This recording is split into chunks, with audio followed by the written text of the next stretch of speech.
धुळे जिल्हा पोलीस दलाच्या पोलीस भरतीच्या पार्श्वभूमीवर तयारीला वेग आलाय। 133 जागांसाठी ही पोलीस भरतीची प्रक्रिया पार पडणार आहे। यासाठी होणाऱ्या मैदानी चाचणीची तयारी पोलीस प्रशासनाकडून पूर्ण करण्यात आली आहे।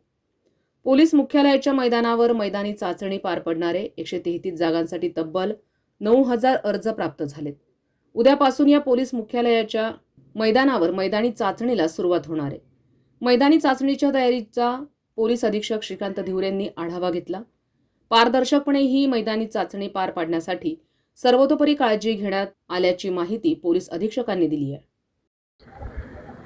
दिनांक 11 पासून धुळे जिल्हा पोलीस भरती 133 जागांसाठी आपण सुरू करत आहोत।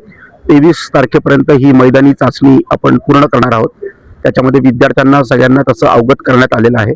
पहाटे 5 वाजता आपली भरती प्रक्रिया सुरू होणार आहे।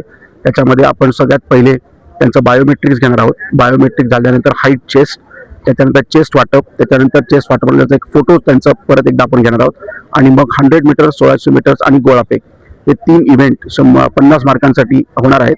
त्याच्यामध्ये 50% हे पासिंग मार्क्स विद्यार्थ्यांना सूचनेप्रमाणे आपण पासिंग ग्रेड ठेवण्यात आलेले आहे आणि त्या अनुषंगाने भरती प्रक्रिया आता पूर्ण तयारी झालेली आहे। आज आम्ही ड्राय रिहर्सल घेत आहोत आणि त्या अनुषंगाने परवापासून सकाळपासून आपण भरती प्रक्रिया सुरू करत आहोत।